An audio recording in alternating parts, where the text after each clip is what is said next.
Okay, the attendees are connecting.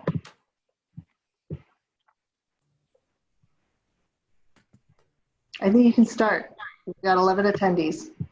Okay. Well, good evening, everybody, and thank you for all of you for attending our school board meeting for South Whidbey School District this evening. And I want to begin this evening before we start our agenda with a big thank you to everybody that has pulled together in the last 6 or 8 weeks to really try and cobble together the best learning program that we can for our kids. And my hat goes off to our teachers for everything that they have done and all the creative work, and I know the many extra hours that they've put in to redesign curriculum and instruction for kids and how to make it work systematically in a digital world, in a digital format. I also want to thank all of our classified staff who have been jumping on those buses every day and delivering meals to hundreds of children that need that support, and for the parents that just respect that support and appreciate that support.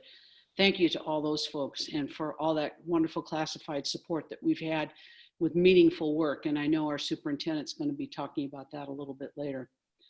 And certainly our administrative staff who have worked so diligently with our parents and community members to figure out how to wrap our arms around this great school district and make everybody feel appreciated and recognized and continue to deliver services for children, which is what we're all about. But a particular shout out to our parents who have really sheltered children in place, kept them safe, and provided quality education programs for them. And we truly do appreciate that. Our evening this evening is going to be, of course, in Zoom. Obviously, you're all here. We appreciate that too. And I want to state up front that we are not perfect and there will probably be some mistakes here, but we are adjusting and we're trying to do the very best that we can to make sure that we provide everybody an opportunity to be heard during the course of the evening and to still get through the agenda that we need to do. There's a couple things that are going on this evening that are memorable. We will attempt to respond to every chat that everybody writes or question that everybody puts into the chat box. I can't promise you that we'll get through all of them, but we will address them if we don't get through them all this evening. I can promise you that they will be addressed very shortly after the meeting, if not during the meeting. Our attempt will be to do it during the meeting. At the end of the meeting, we will adjourn and we will be going into closed session for a personnel item, and that is the annual review of evaluation for our superintendent, and that is, as all personnel items are, it is a classified meeting, and that's where we're going into closed session. It's just procedural. This is when we first start going through the process of the evaluation. It takes several months to do. So that's what that closed session is all about tonight. It's part of what we do every single year. So with that, I will call the meeting to order, and I would like an approval for the agenda and the minutes. I'll move to approve. Second. Okay. Any discussion? All those in favor? Aye. Okay. Any opposed? I hear none. The motion carries. Let's go to, oh, I don't have control over that. I keep forgetting. Approve. I need to look back at the agenda. I'm sorry, I can't see it. It's not on my screen. All right. Approval of the personnel report. Oh, I'm sorry. That's a consent agenda. Approval of the consent agenda. Do I have a motion to approve that? Move to approve. Second? Second. As I said, we're not going to be perfect. Any discussion? I All just those wanted in to favor? say the cubing club. I'm very excited for that. Yeah, me too. I thought that was really a cool thing for the kids to do. That's a wonderful club. All those in favor? Aye. Opposed? All right, the motion is carried. So we move now to our national conference recipients. Suzanne Hagen and Carrie Lewin.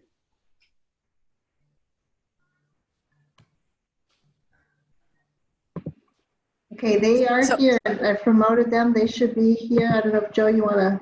Yep. So we send two teachers annually there you are. There they Two are. teachers are awarded the opportunity annually to go to a national conference. And Karin LeWarn and Suzanne Haugen had the opportunity this year. And part of their application is to then come back and report to the board. And they are doing that tonight in our new Zoom format. So welcome. Thank you for being here. Yeah, Now thanks that you for know, having us. you've been Zooming with 5-year-olds for a while. These, Oh, so- yes, we Here's- have. I had Here's one. the difference. Here's Yeah. the difference. You all have your clothing on, Yep. and none of you seem to have brought your pets.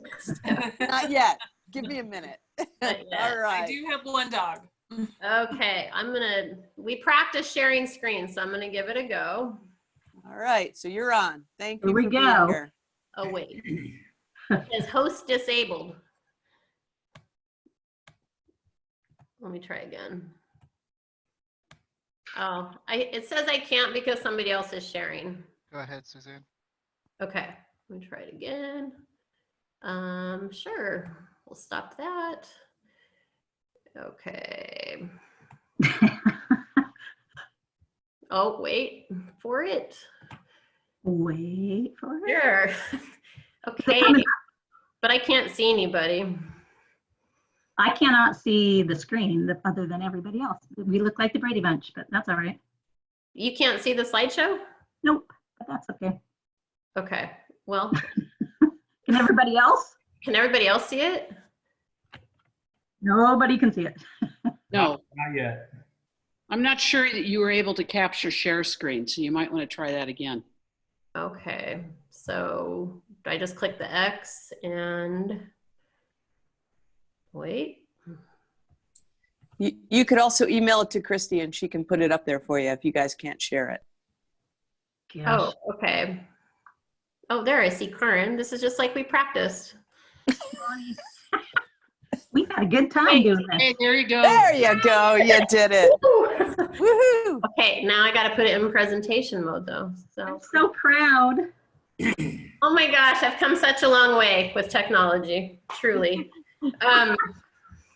So first of all, we just want to thank you guys for giving us the opportunity to go to this conference. It was amazing. We were able to get through the airport before everything hit. We were one of the last people, I think, to experience being able to go to a conference or a workshop before the virus. So for me, it's all about kids and relationships first. It's always been a priority with me as a teacher. I just love learning about each child, their pets, movies, books, and what makes it easy to connect with kids. And I love sharing about myself with them. Relationships are truly the most important things with students of any age. And Karin and I, our room is one of the first pit stops when kids get off the bus. And we have kids come into our room that were never even in our classes in the morning just to say hello or tell us what's going on or get a quick hug or show us a book they're reading. So the change we've seen in kids over the years, how their behavior has changed, just this conference really spoke to what we hope to learn. Yes, and my fascination with the brain started long ago. I have an adopted brother who is bipolar schizophrenic, and he was not diagnosed until the age of 26. And we are only 9 months apart. I am a miracle child. And the fascinating thing to me is that we were raised exactly the same. We had same parents, very non-traumatic childhood, and yet we are very, very different because of the way his brain is wired. So the brain fascinated me from that standpoint. And then fast forward to my teaching career, and I've been teaching since 1989, and the children have changed dramatically that time. And of course, we want to say it's not only because of family dynamics and such, but we have had a great increase in children who seem to be out of control or not or more disruptive and less willing to be taught.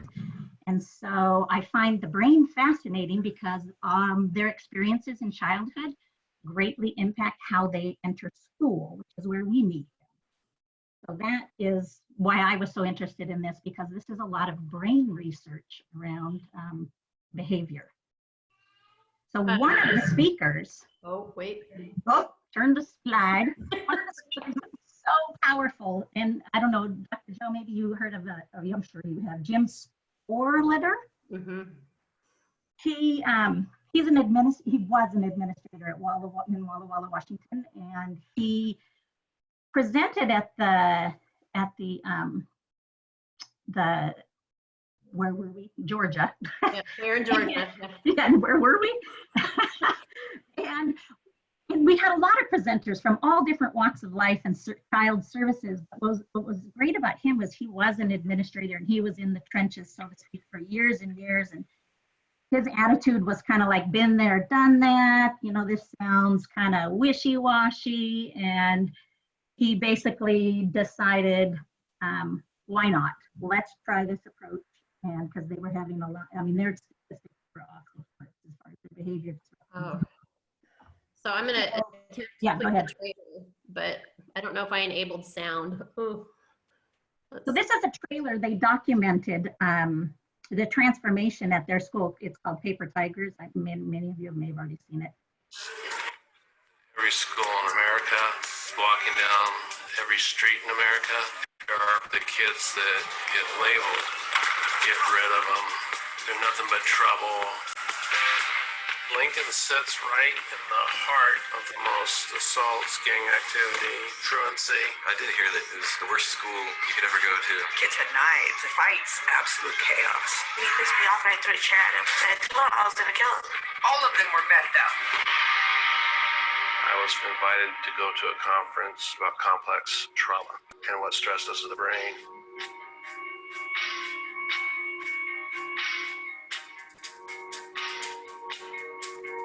The behavior isn't the kid. The behavior is a symptom of what's going on in their life. My mom was like, dear Shelly, she's the only thing I had. And for her to abandon me like that. His coping mechanism was drinking a ton, smoking a ton. I remember one night, I didn't want to be alive. It hit me, and it hit me really hard. You have to unconditionally love them, and you have to believe that their behavior might be out of their control. I love playing guitar with several of these guys. I feel like that's almost as strong as anything we ever do in class. After that, he wasn't only a discipline figure, he was a friend. Half of the student body had over a 3.2 GPA.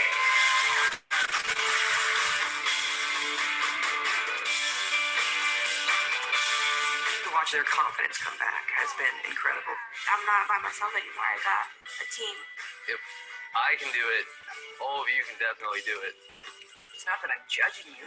I know why you're smoking weed. I know why you smoke that. I know why you're in fights. You don't want to feel. I mean, that's the big challenge is I'm asking you to try feeling for a little bit because sometimes when you feel, it guides you in the direction that you should be going and not to where you are.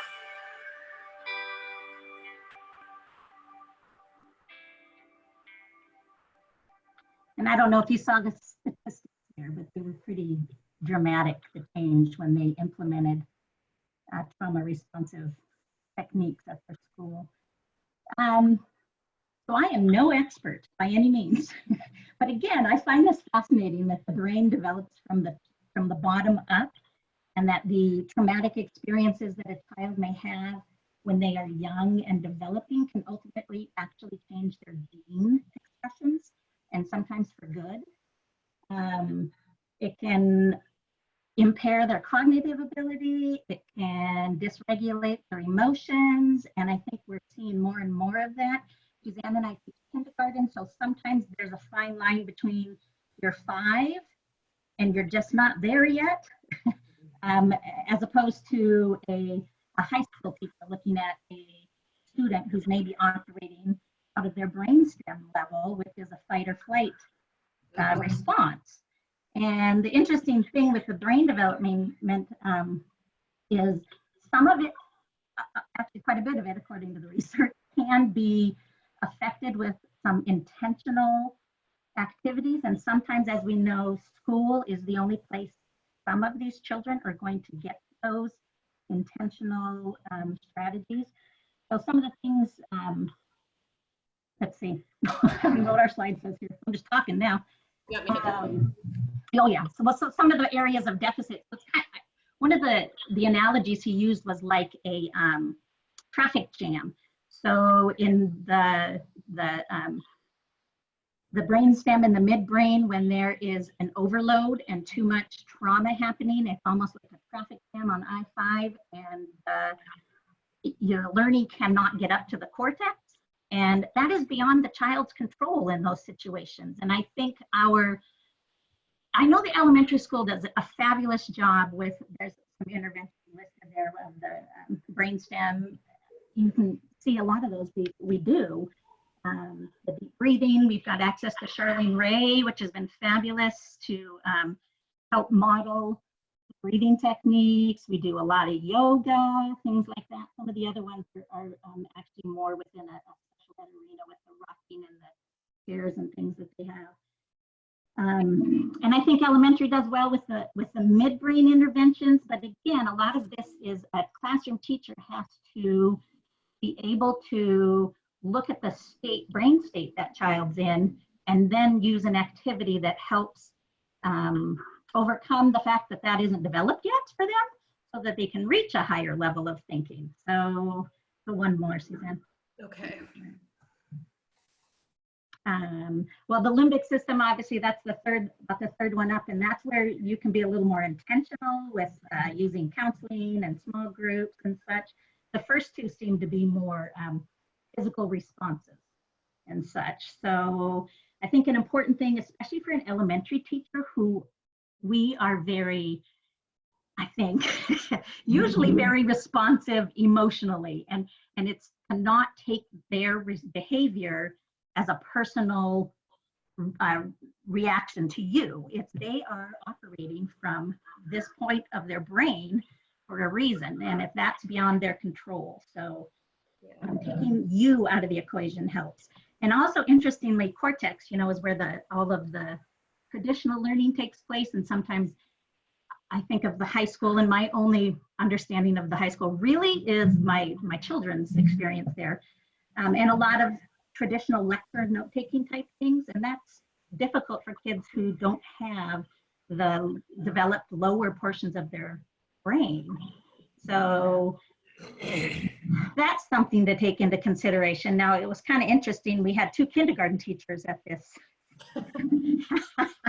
It would have been really fun to take a middle school and a high school teacher to this as well. Yes. Because of course, we deal with the same group of kids all day long, and they see 100 and such kids per day. So they of course are having a lot more children to basically assess on a rotating basis. Yeah. Go ahead. Okay, let's see. Oh, these we'd kind of put into place because we're gonna speak to the staff later. Yeah. But one of the things that is really important is brain loves movement, and it's okay to have fidget things. You can, all the way through high school, even here, in this meeting, I'm playing with a pen because, so fidgets are mindless, but they keep the brain engaged. And the same thing for brain breaks. I know at our school, we do a lot of brain breaks. Luckily we have them all day, and so we can read our kids and see, oh man, we are not being able to focus today. Let's do a brain break real quick. At the older grades, I'm not sure how that works because they do have them 90 minutes though, so that's a fair amount of time that they can do some of the breaks too, because your brain is saturated. You can only take so much at a time. Definitely. So thinking about putting relationships first and standards and curriculum come second, that's a big mind shift that has to occur in some sense. So these were some of the mind shifts that they talked about. And number 1, we must move to inclusion and connections rather than just seclusion and exclusion. And I know the elementary school, we do a really great job, and I'm not sure, I know the high school, everybody's working on it, but just one quick idea that he shared was when kids come into, you know, a 90-minute block or a 45-minute block, instead of the first thing, you know, copy the notes off the board and get to work, take 10 minutes to engage with the kids and find out what's happening and just seeing what's new with them, making that connection. Second mind shift, changing the way we think from bad kids, bad homes, they have bad parents, to thinking of them as more individuals who can be helped if we're willing to meet them and figure out a plan for success. Mind shift 3, this is my favorite. We can't expect students to follow expectations that as adults we would not follow. Just for example, having a snack during the day. I mean, the teacher staff room, there's snacks all the time. So just letting kids, they do need to have snacks for their brain to shift and work and think. So that's a big one. And I'm really the worst about talking in the hallways. I try and keep quiet, but we're always engaged in conversation. So just thinking about things a little bit differently. Mind shift 4, thinking about what we can control instead of what we wish students would do at home, or what we wish parents would do different, or what we wish the community would do. Just really focusing on us and what we can control. Mind shift 5, instead of just passing off a tough kid as soon as things get tough, if you've had a relationship or build a relationship with them, you can work with that instead of just passing them off to somebody else to deal with the problem. Number 6 is a big one, especially at elementary, allowing students to pause and de-escalate before talking to them about what happened. If somebody's cleared the room or thrown a chair, their brain can't hear anything that we are trying to tell them at that time. We have to give them time to calm down and kind of regroup before we can talk about the behavior that happened. That's another big one for teachers to realize during those kinds of things, it's not about them, really. And this was a huge one. Improving academic data does not happen when we focus harder or longer, but through improved relationships with students. I'm sorry, people are walking around. Mind shift 8, school's responsibility to want students to be there. We want them to feel safe, valued, engaged, and that's on us, really. And number 9, most of our kids don't go from 0 to 100 in the blink of an eye. I mean, we have no idea what happened at night, if there was a domestic, if they had dinner, did they get sleep. So we really don't know how they come into our classrooms in the morning, what's happened on the bus, and in the high school or the other grades, what happened in the period before, before they got to your class.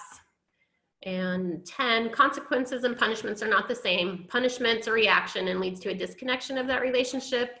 And a consequence is a response to the behavior. And you want to work to maintain that relationship with kids. I think. Is that our I think that's our whole thing, yeah. And one thing I want to say is it was very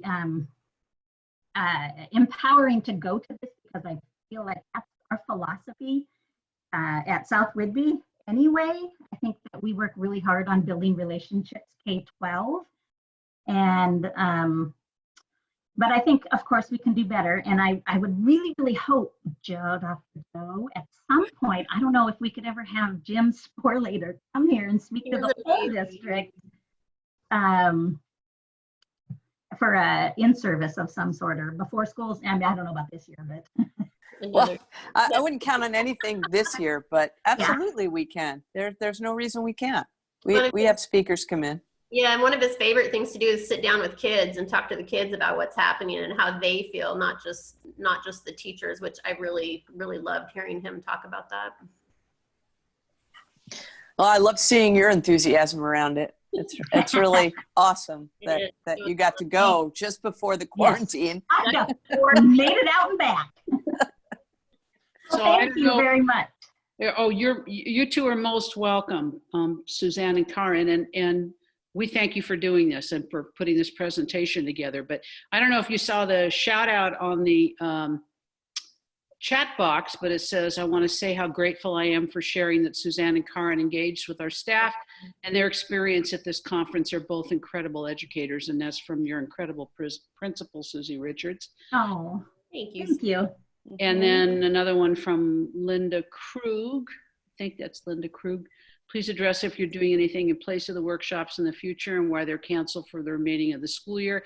And I think, Joe, do you want to put that on our list? Yeah, we'll answer that after. Susie made another comment, though. What I love the most about this presentation is that I see Suzanne and Karen and all of our teachers integrating and implementing these strategies and approaches with our kids on a daily basis, even during this time of remote learning. Yeah, I mean, you talk about trauma. So it is trauma. Yep. Well, I did get to see Charlie's daughter ride her bike today. That's awesome. That's right. That's great. Yeah. You both mentioned on mindset number 2 about the relationships and for kids to be able to come in and that's huge. Have a discussion and let it all out. And I want to recommend a book to you to get. It's a little paperback. It's called Empty the Cup, and it's by Ernest Mendez, Mendes, I believe. And it's about how beginning a meeting, whether it be with a group of kids or a group of adults, but how important it is for people to have the opportunity to empty the cup. Because if they come into a meeting and their cup is full, they can't possibly engage. They can't possibly learn. You have to give them that opportunity to kind of temper down and work on what you both talked about in the beginning when you both talked about the importance of relationships. And I think you both would really appreciate that book. So I would recommend it. Thank you. Paperback, it's available on Amazon, and it's a great tool. I use it all the time. Great, thank you. Thank you both. And I'm so glad you're not in Atlanta, Georgia right now. Me too. A couple of months ago. Yes. That's all great news. Thank you. Thank you both for your work. It's appreciated and valued. You bet. All right. Okay. I think we're down to new business, right? I believe we are. All right. We have memorandum 19/20-42, approval of board resolution 649, resolution authority to set budget priorities. Any comments on that? We can certainly explain it. Brooke, if that's all right with you. Brooke had a question this week, and Dan and I were able to Zoom with him to hopefully answer his questions. But I'm going to also turn to Dan to talk about this. This is a financial piece that we do on a routine basis. So Dan, would you take it away? Yeah, happy to. Yeah, basically we're required by statute to have a resolution if we are going to reduce program at all. And so this is basically a process where we get authorization to do that. We actually haven't built the budget yet, and we'll talk about that later. But there is the expectation that our revenue will be lower and our expenditures will be larger than last year. So we will have to make some adjustments. And this just gives us the authority to kind of make those changes, of course, bring it back to the board for approval, but it's just a statutory requirement that we have to do prior to the reduction of any certificated continuing contracts. By the way, I don't anticipate that we're going to have any of those. We have some leave replacements that we may not fill, but I don't expect we're actually going to have to do this. But we wanted to have it done just in case we need to.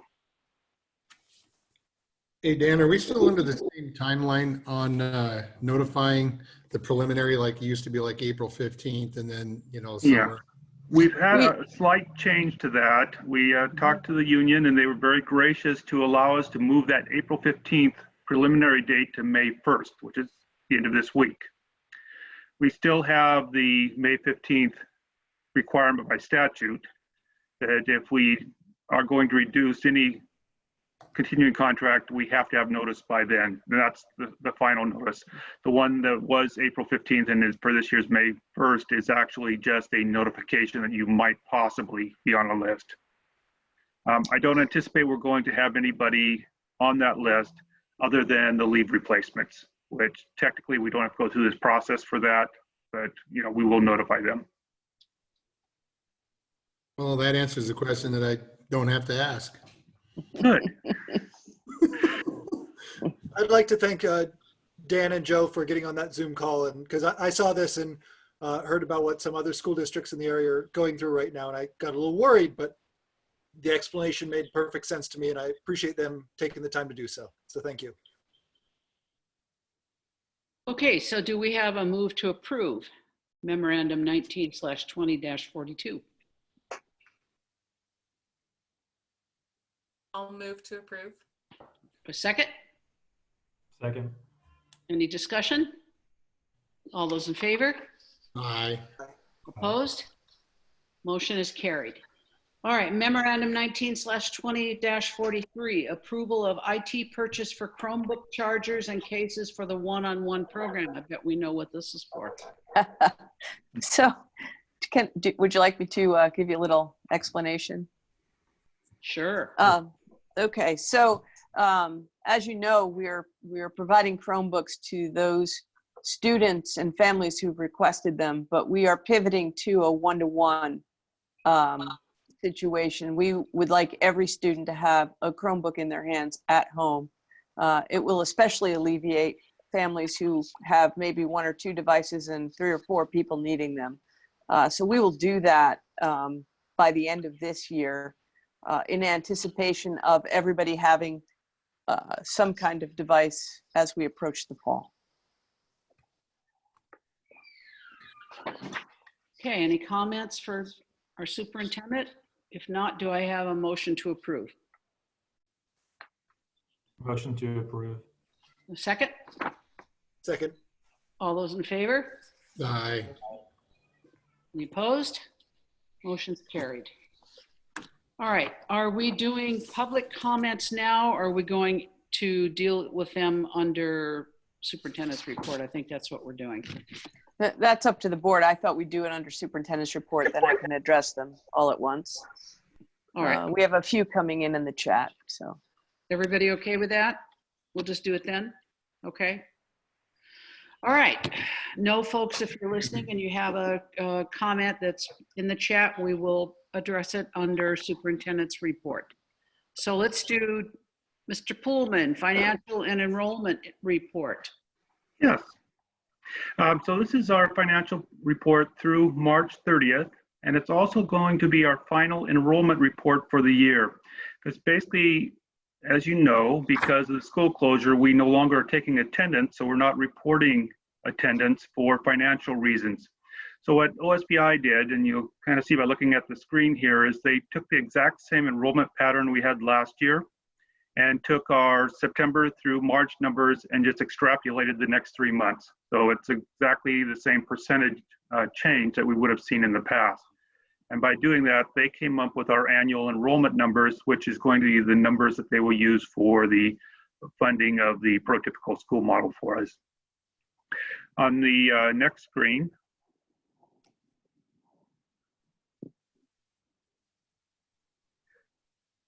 is the actual numbers that they inserted in there. And you can see the numbers in red were just that percentage change. So what it basically did, if we look at it, it gave us an average for the year of 1253.33 in our basic education, 60.16 in our CTE program, and 14.44 in our special ed age 3 to 5, and 192.89 in our kindergarten to age 21 special education program. So this is the numbers they actually used and finalized for our funding. So we now know at this point what our funding is for the year, which is a few months ahead of what we normally would know. On the next screen is just the enrollment, and this is the finalized. The top left is going to be by grade level. You can see that our grades basically go between 75 students to about 118, depending on which particular grade we're looking at. Our budgeted enrollment was 1237. We ended up with 1253, so we're about 16 over what we had budgeted for the year in basic education. And the top right, the red is the numbers that OSPI placed in there. It's not actual enrollment because we're not taking attendance. And the same thing for special education, our CTE program, and the running start. On the next screen, it's a comparison of what we had budgeted and what we actually ended up. So basic education ended up about 16 higher than we had budgeted. special education, about 7, and our CTE program at the high school is about 15 fewer. So we're just about a wash as far as the dollar amount and the equalization between the 3 different programs that we get funding for. And then if we move forward, move into the revenue part of it.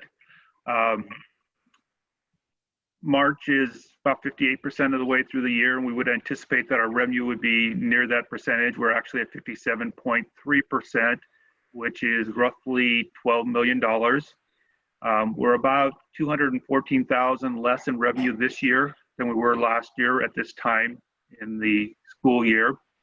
And you can see, we look at the lower left corner, that our revenue by month is very similar. Again, it's that difference of the tax collection that we see in November and again in April that will be a little less.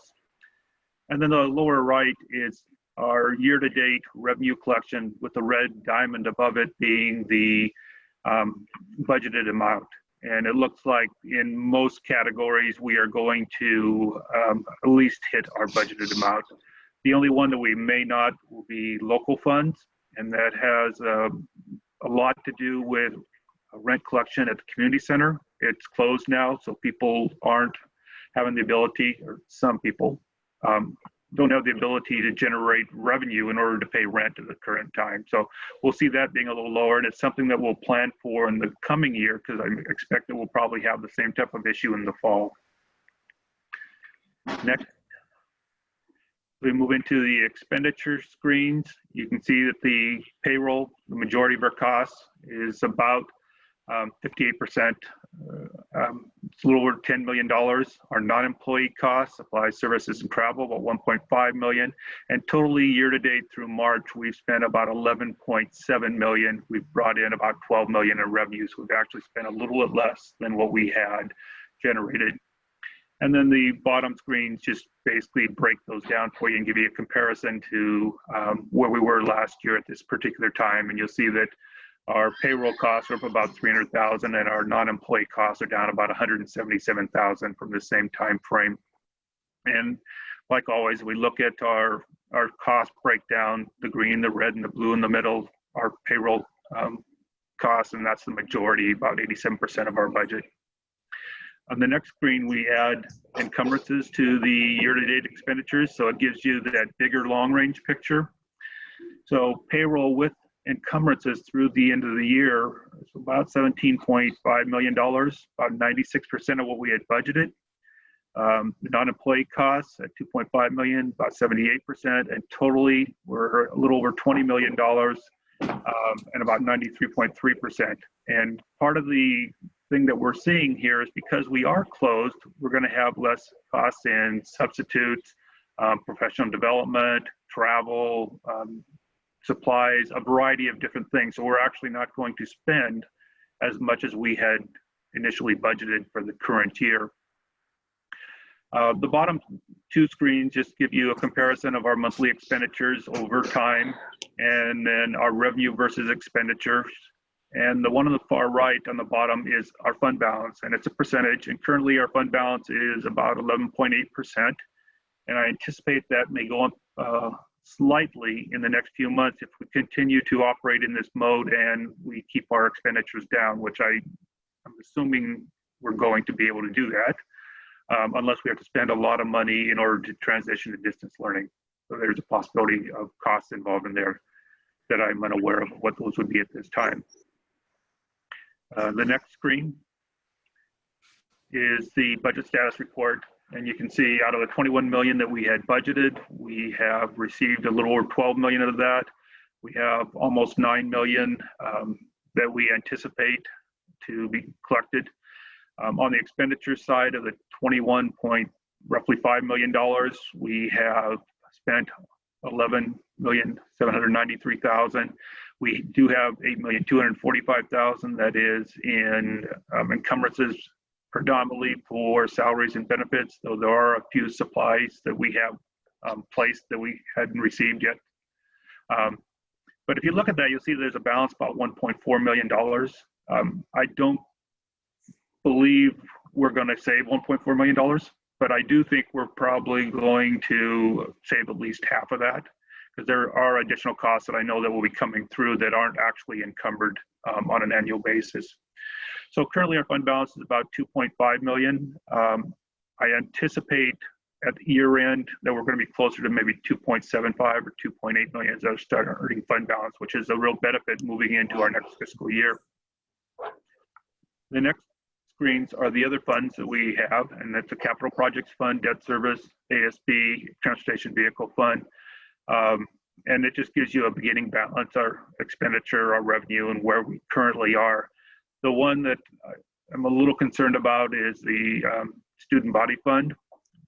Activities canceled in the spring, so we're going to be refunding revenue for students that had bought ASB cards for the spring or paid fees for athletics, whatever, and didn't get to participate in those. And then there's no opportunity for revenue generation. So ASB is one out of all these funds that I think we have to pay a lot of attention to, and I've talked to Paul about it today. Because as we move into the fall, there's a possibility that we may not have events that generate revenue. So it's just one of those funds that will have to really be monitored closely. That's the basic financial report, unless somebody has questions. If not, I could give you a brief update of where we are in the budget process. I know that's on people's minds with seeing what's going on in the world around us. Dan, I could throw a question at you. I just heard, and I didn't have time to email it to you, which is that the high school students at graduation students paid for their graduation party, and there seems to be something that they may not get their money back or whatever from the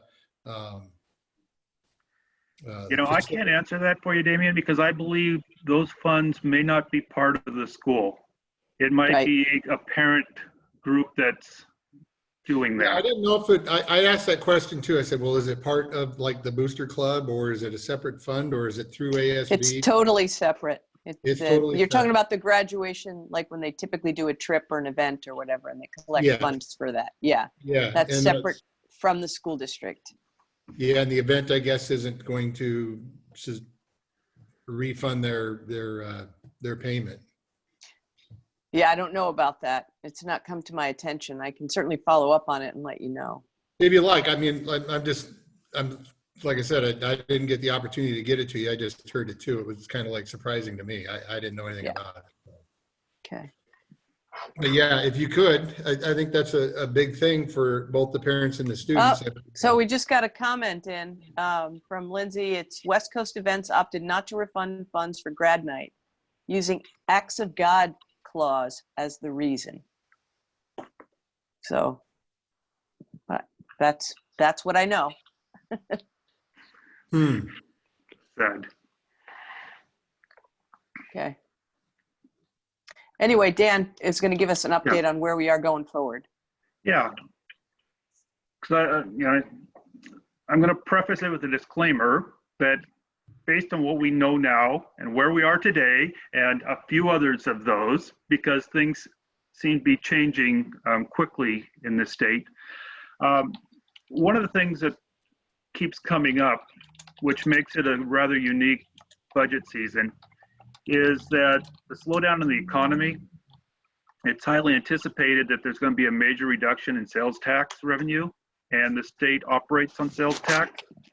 So there's worry through OSPI that trickle down theory is going to affect schools and their funding for the coming year.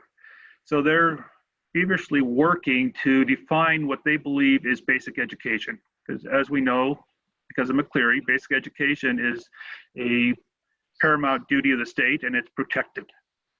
But there's a lot of things that we receive funding for that aren't really defined as basic education. An example might be K-3 funding, where we get additional money for additional teachers. So if there's a drop in sales tax revenue, and they're anticipating $4 billion for the state, they're going to have to make reductions in how they fund state government.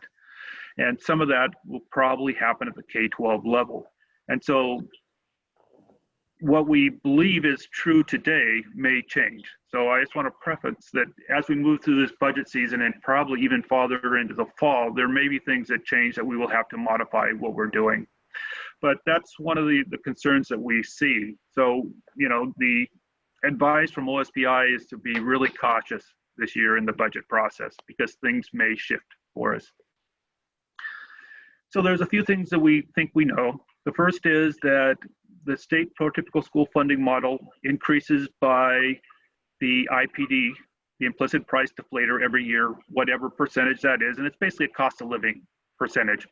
And for next year, they are predicting that it's 1.6%. So what that means is that as a district, the prototypical school model calculates based on the number of students we have, the number of, they call them units, but teachers, classified staff, administrators, and then they multiply that by a salary amount. Well, that salary amount will go up by 1.6%. So it's not a big increase, but it is an increase in funding. One of the unique things for South Woodby is regionalization. They passed something a few years ago that allowed districts to receive additional funding. So let's say they give us $100,000 for a teacher. Regionalization would increase that dollar amount by whatever percentage that regionalization was. And it goes from anywhere from 0 to 24%. And so they take the base that they give every school across the nation or across the state, whatever dollar amount it is, and then they increase it for those purposes. Well, we were one of the districts that received a regionalization of 24%, which means that they gave us 24% more in our funding. But what they also did was put a clause in there that caused it to reduce over time. So currently we're getting basically 1.24 times whatever the state salary allocation is for the number of units that they classified that we have. Well, next year that goes from 1.24 to 1.22. So what you see is that our regionalization goes down by 2%, where the IPD went up by 1.6%. The result of that is we don't see an increase in funding from the state. We also will have fewer students. So what we're looking at in our revenue forecast, and next month I will break it all down and show you the whole thing, is that we will actually generate about $250,000 less in revenue next year than we did this year. So that's the revenue side of it. And we're going to see this picture for the next 3 years, because regionalization next year is 22%, the following year it's 20%, and the third year will be 18%. So we can see this step down over time of this regionalization factor, which basically reduces the funding that we get from the state. So we're looking at a revenue that's about $250,000 less than what we currently receive. On the expenditure side of it, it's going to go up, and it's not dramatic. It's about, I'm looking at about 350,000, and that's basically a result of salary increases and that IPD increase to salaries that the negotiated parts of our budget. But we had already had a lower revenue than expenditure in the current school year. So what we're looking at is about $20,760,000 in revenue next year, and about $21,700,000 in expenditures. So we have about a little over $930,000 difference between our revenue and our expenditure. So we have to make those two balance somehow. Two ways of doing it. The first is our fund balance is strong enough that we could cover that difference. And we could just say, leave the revenue where it is, leave the expenditure where it is, and we're going to spend $925,000 out of our fund balance. We have the financial ability to do that, but I would not recommend that. And the reason I wouldn't is because we have that regionalization for 2 more years. So we have 3 years where I know our revenue is going to be less than our expenditures. So what I would suggest is that we use fund balance to cover about half of that, $900,000, and then we make reductions in our expenditures for the other half. And that what that basically does then, it allows us to use about 2% fund balance this year and about the same next year, and 2% the third year. And at the end of this process, we would have our 6% fund balance still intact, but we would have a balanced budget. If we used it all this year to make that difference up, we would be in trouble next year. We couldn't do it 2 years in a row, basically, and still maintain that fund balance. So it isn't that difficult if we're only talking about $450,000 out of a $21 million expenditure budget. And I will come back with strategies for doing that. But generally, what I think we will look at is we can move some costs to our capital projects fund, which is a different funding source. And we legitimately have put our capital projects director and some other tech costs and things like that in there. We'll definitely make some expenditure reductions in the non-employee costs. I'm going through each line item and seeing where do we have excess capacity that we didn't spend, or where do I see money that we could save if we didn't do something.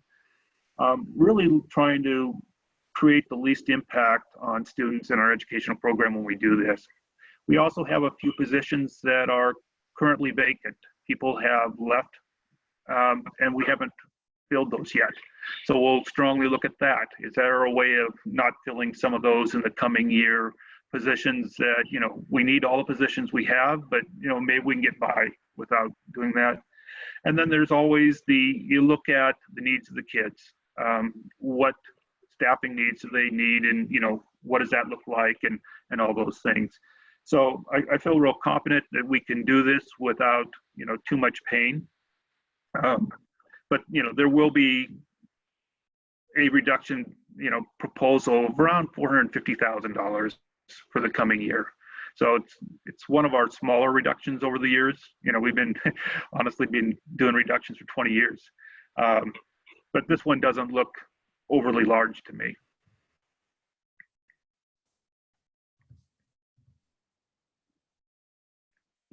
Any questions or comments from the board about that?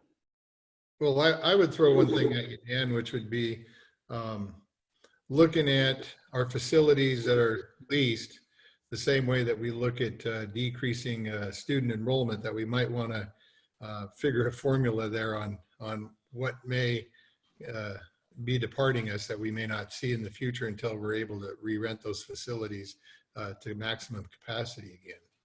Yeah, I've already planned about a 45% reduction in revenue next year for them, just in case. Okay. Yeah. Thank you, Dan. You know, yeah. I figured you were probably on it, but. Yeah, I'm being real cautious about that, not knowing, you know, when things actually open back up and when people can start, you know, generating revenue. And so, yeah, I'm being very cautious about local revenue that we would generate. You know, Dan, this is just symptomatic of everything that we're going through. It's part of the times right now.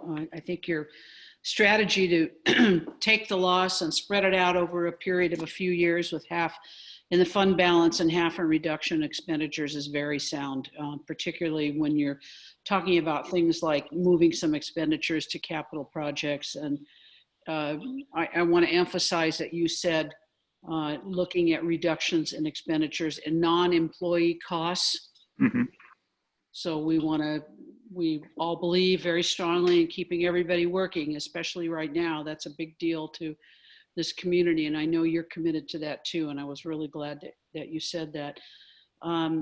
Not filling vacant positions and certainly taking the values and the goals for the district and putting the least impact on students first is commendable. And I thank you for your work on this. I was comfortable knowing that we were going to be making these reductions. We knew this a long time ago, that this was coming with the reduction in the funding from McCleary, and it was spread out over a period of time. We also knew that you had planned for it, and you know, we're going to weather this storm. We're going to be okay. So I thank you for your work. We'll be fine. Really appreciate it, Dan. Sure. Okay, let's move on then to, are you doing enrollment? Or we're moving on to superintendent's report? We did enrollment. Yeah. We did enrollment, yeah. Yeah. Dr. Mocha. Gotcha. Before we refer to the slide that Christy just put up, I'm going to give you the superintendent's update. Nothing's been happening over the past month. Sorry, it was a little humor. So everything that I am going to update you on, you've seen in emails and in updates to the community. But the last time we met, we didn't know for sure that we weren't going to reopen our school buildings this year. And we know now that we will not be reopening our school buildings, but we will continue to provide emergency remote learning to our students. So we have 8 weeks left, just about 7.5 weeks. And we're doing things that we've never done before. Like we're providing meals to any person aged 1 through 18 who wants one. And so that's between 1,500 and 1,800 meals a week. Our buses are going out and delivering those meals. We've delivered 251 Chromebooks to students in our community, and that will inevitably go up. We're now serving hot meal options that people can heat at home. So on those days, our lunch count goes from in the 3s to in the 4s. So yeah, people are really, they're accepting all kinds of items from us, whether it's Chromebooks, meals, packets of work. We have a pretty robust system going on. Caps and gowns were distributed in the same way. So, we're creating that loop, which is good. And people get excited when they see each other, as I'm sure each of you do when you do something with someone that's not in a Zoom fashion. We do have a continuous learning plan in place. I just sent out our grading plan to students and families. One of the things that the board will have to consider at its next meeting is our continuous learning plan. It is a required plan, and it is required by OSPI that the board approve that plan. You've seen each piece of it. We put out our continuous learning plan, we put out our grading plan, we've put out our meal plan, and so on. But OSPI requires board approval of that. So you will see a K-12 continuous learning plan in all of its parts when we meet in May. We have a committee working on senior class recognition. I don't have, I have a lot of plans, a lot of brainstorming that has happened. And I'll give you some of those ideas, but don't hold us to it because they're all a work in progress. But we're looking at a parade from the high school through Langley by car. We're looking at senior pictures in downtown Langley. The Langley businesses want to help with that. We're looking at doing senior signs, lawn signs, things like that, swag bags, things like that. Graduation, by all accounts, will be virtual. And there are going to be video, and we're looking at the drive-in theater for possibility of the video, and so on and so forth. In the 100th of 1% chance that we can do a live graduation, we know how to do that. So we can jump to that if we ever got the opportunity. But everything I'm hearing, I don't anticipate that will happen. But we do have plans in place for our seniors. So basically, I would take any questions that the board would have before that I start to address the chat. We only have a couple questions up there, so that'll be easy enough to address. But does the board have any questions or concerns or comments or anything? I just thank you and the principals and everybody getting involved and recognizing that, these kids, especially the seniors, having the carpet pulled out from underneath them. It's really important to them. And I thank you guys for doing that, because I'm sure some of them probably even felt that it was like a time of mourning to some degree.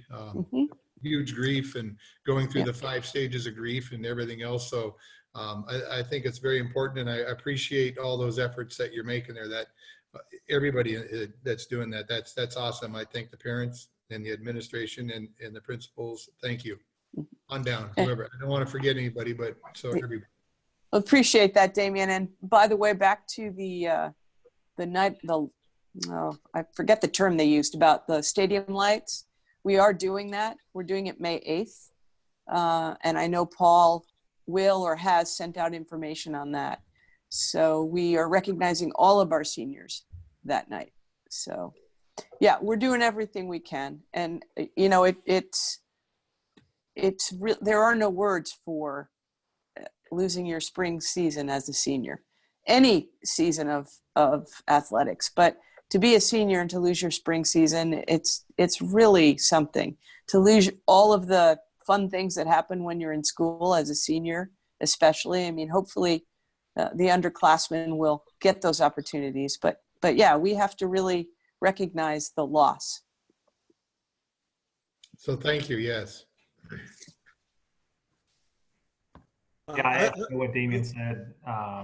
Huge thank you, Joe, to you and the principals and the staff for looking at all of the avenues, like the parade and the stadium lights, and you know, you drive by the high school with all the you know, the pictures on the tennis courts and stuff. I mean, it's a big deal. And as Damien said, I mean, they got the rug pulled out from under them, and so anything that can be done for the seniors, I mean, I'm all for it. So I really appreciate the effort that everyone's putting forth to make that happen.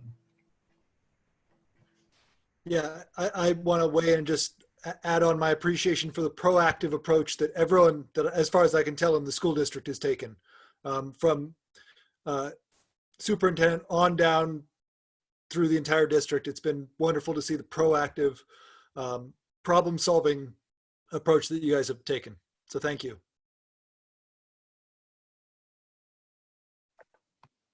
I would echo what Brooke says. I think that it takes a team effort to do this, and particularly a heavy lift from our parents of these senior kids who are grieving so deeply. And it is, Damien, as you said, it's loss. They're grieving, and I completely understand it. It's heartbreaking. So thank you to the parents who have stepped up and we're working with John and Joe and Paul to try and cobble together the best we can. These are difficult circumstances, and certainly everyone's flexibility and input has been greatly valued. All right, Joe, I think you're still on. Yep. Yeah. So I indicated the number of Chromebooks. That was one question. The other question is about board workshops and why they're canceled for the remainder of the year. And as the board knows, the Open Public Meetings Act, the governor basically did an executive decision that said that you can't hold a meeting in public, and that any meeting that the board does have, we have to have telephonic possibility for the public, but we also can only be handling routine business or anything related to COVID-19. So the board has not indicated to me wanting to do a workshop. I mean, we could, but it's really very difficult right now to think about anything except emergency operations. So workshops are really meant to workshop new thoughts and ideas and policy. So that's why we haven't done, and I don't believe we'll be doing workshops until the stay at home, stay healthy order is relaxed and we can actually put people together and start forward thinking. And Joe, if I may, in addition to what you've also said, I think we also need to recognize the increased work burden that this has put on you and on administration and on teachers and on parents and on families. Like, this is impacting everyone. And I think slowing down and sticking with those routine business and that emergency information is in the best interest of everyone and gives people just a little bit more time back. And certainly the question is, what is the format for input? The format for input would be the same as it always is.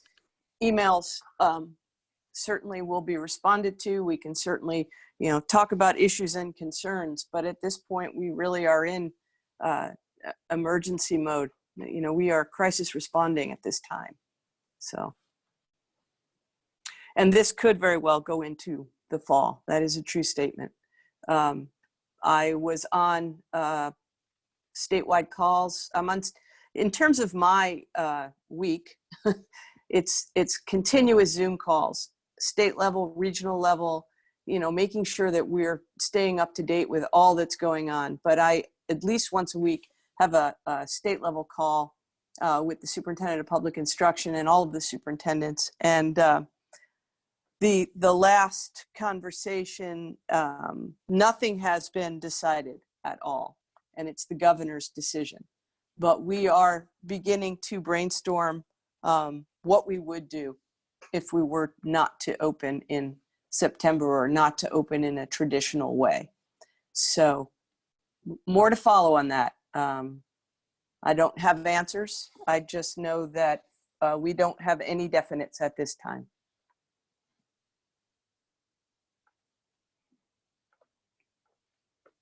Any other questions or comments or concerns from the board? I've taken care of the chat questions at this time.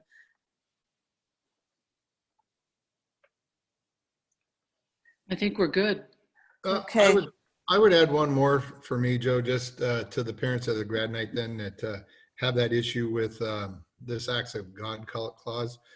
I'd be willing, with over 30 years experience as an insurance agent, reading those contracts, knowing what's the front half and what's in the back half, being what's covered and what's not covered.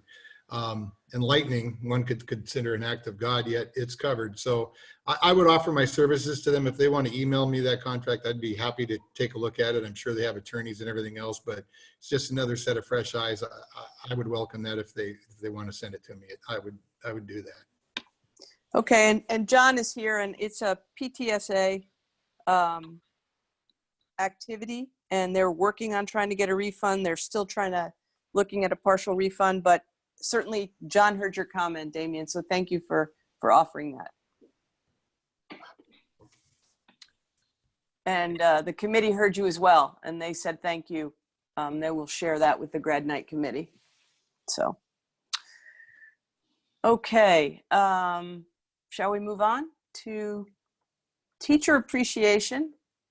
It is Teacher Appreciation Week next week, and we certainly do love our teachers. We can't say enough about all the work that they're doing at this time. I've heard some comments that I just sort of wanted to address, and that is that it seemed easy to people that teachers should just be able to move what they do during the day with kids to an online format, and it just is not. Not even for high school teachers who work with kids who are self-directed learners. We are a face-to-face business facing a crushing pandemic that has created lots of anxiety. So the work that teachers are doing now it's more emotionally draining, more taxing, more new learning for them. So they really are heroes. And I also have to say that one of the most, I did a Facebook Live thing with the Coldwell Banker 360, and one of the questions he asked me was, what has changed?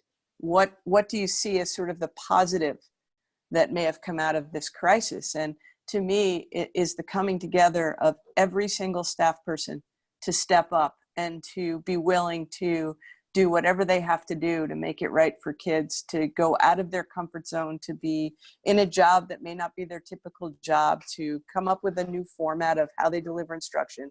So I just can't thank our teachers enough for all that they've done. And I just wanted to make sure that you knew it was Teacher Recognition Week and that we took the time to recognize them. In addition, Rotary is recognizing Teachers of the Year for us. These teachers were identified by their colleagues as going above and beyond. And so they will be recognized at a virtual Rotary event. in the near future. But again, those are some folks that people pick their colleagues. So Michelle and Don Zizet, both Eric Stein and Gerald Cave. So big shout out to them, but to all of their colleagues as well. I don't know if that, before you go on to that, Christy, if you could stay with it. Yeah. The board members have any comments on the teacher appreciation? I don't know if you wanted to jump in. Yeah, I'll just say, I mean, huge shout out to all the teachers. Just doing an amazing job.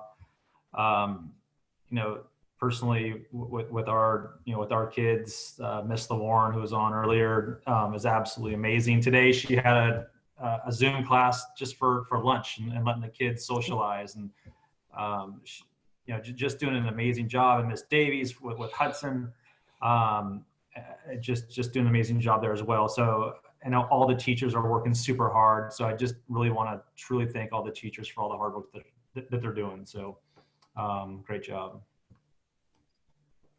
Yeah, and I'm seeing it from the other side, being married to a teacher. And so I can only express my appreciation for what all of the teachers are doing. I've seen firsthand just how hard they're working and how much of a change this new method of teaching is for them. And I'm amazed by the fact that they're able to do what they can as quickly as they can, as well as they can. So can't say enough. And Joe, I would also just add that part of what I think makes this so challenging for us is our teachers are not just switching from working in one location to working at home, but they also, many of them have their own children at home. And I think that on top of just thanking our teachers, we also need to take an opportunity and thank our parents who have suddenly become teachers. Yeah, and it's exactly right. And, you know, I was talking in one of my team meetings, I said, like, we know what that learning curve is like when we choose it. And we have families that didn't choose this and they're learning. And it has amazed me how powerful our community has been and how we have rallied around these children to try and give them some semblance of normalcy. And I think it's amazing. And I would say, along with our teachers, we should also be thanking our parents. Yep. And Joe, also, I mean, the teachers have their own, you know, personal life and stresses, right, with this whole pandemic, right? And just to be able to get on and have some normalcy and be so engaging with the kids, it's amazing. So honestly, just can't say enough good things. Thank you. I will. Some of them are on here, but I'll make sure that they know. You know, earlier we heard from two really outstanding teachers when we heard from Suzanne and Karen. And I want to reiterate that how strongly I feel about the strength of the faculty within this district. I mean, it's remarkable. I mean, I've been in many classrooms, and when I go in classrooms in South Woodby, it's clearly a cut above. And it's not only because of the content background, but it's all about what Karen and Suzanne said earlier. It's about the relationships with kids. And that's the hardest part about all of this is you have an opportunity to try and recreate virtually a relationship, and it's just not the same. You just can't wrap your arms around those kids the same way that you do, whether you're a kindergarten teacher or a teacher of all senior students. And I really am so appreciative and grateful for the work and the hard work that these teachers have put into redesigning what they do and how they do it to keep those relationships alive and keep those kids confident and secure and know they're loved. And from that, they will recover from this and they'll bounce back. And the learning that may have been a little different this year will be made up soon and quickly because of the talent of the teachers in this district. And I want to express how grateful I am to all of them. Thank you. Yeah. Okay. The next slide is not quite as uplifting, and I'm sorry for that, but we have some thank yous to make. Unfortunately, some of our former teachers have passed, and wanted to take a minute and recognize them. And I know first we have Rini Neff, and Brooke, would you want to say some words about Rini? Yeah, Rini Neff was a career educator who left a legacy of excellence.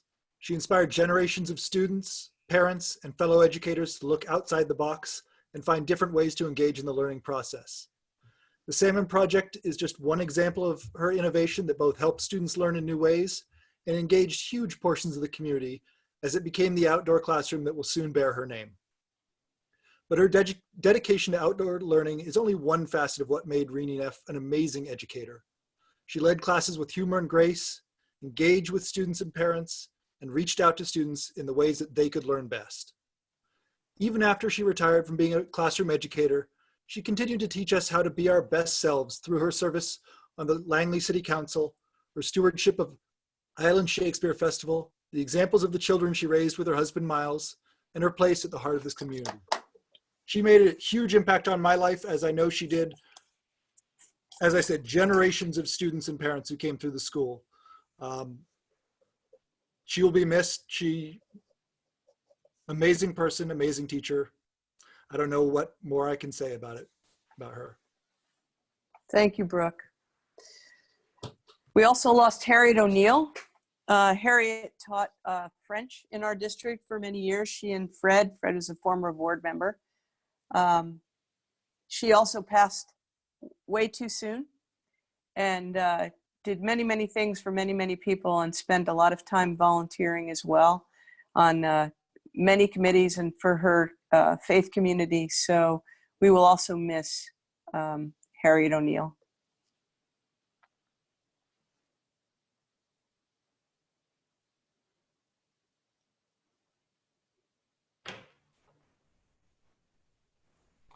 All right. We lost an amazing person back in March, Marge Carter. And I always referred to her as Mrs. Carter. My family and I, we've known Mrs. Carter for a long time. My brother actually had her in third grade. I should point out my older brother had her in third grade. And then in kindergarten, I was lucky enough to have Mrs. Carter. And for a little boy going to school, never gone to daycare or been away from my parents, it was such a blessing to have someone as caring and invested and just so amazing as Miss Carter was. She would have Grandma Carter come into the classrooms and read us books. It was a total family atmosphere. It was your family away from home. And again, I was lucky enough to have her in fourth grade. And she was just amazing in every single way you could want a teacher and a friend. She would still stop by where my mom works just to check in on my brother and I. After all these years, she'd be totally invested and check in on us to make sure we're all good. And she touched so many lives. And we talked, and Julie, you were talking earlier about the teachers and how amazing they are, and the district is, I feel South Whitby has always had amazing teachers and staff. That's one thing that we have always done, is we've had just an all-star cast of teachers and staff. And Miss Carter, she not only was on the all-star team, but she was a starter. I mean, she was truly amazing. And so, Brooke had mentioned a couple board meetings ago about Rainy Neff, and that's why he's on the board. Well, people like Mrs. Carter and Mr. Posh and Rich Conover, they're exactly why I'm on the board. And so, I just, thought I would want to say a couple of words, today, just in remembrance of her. She taught at the school for 35 years. Last year, she attended the graduation. That was the last class that she had taught back in fourth grade in 2011. So just an amazing person. My condolences out to her family, but she will definitely be missed. Absolutely.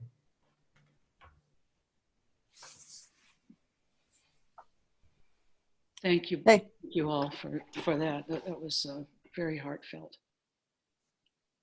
Do we have a board report? I'm not sure we do. And if that, is there anything else for the good of the cause? Otherwise, we will adjourn and go into closed session. And I would remind everyone to please stay healthy and wash your hands. We want to see you back here next month. Thank you. The meeting is now adjourned and we will go into closed session.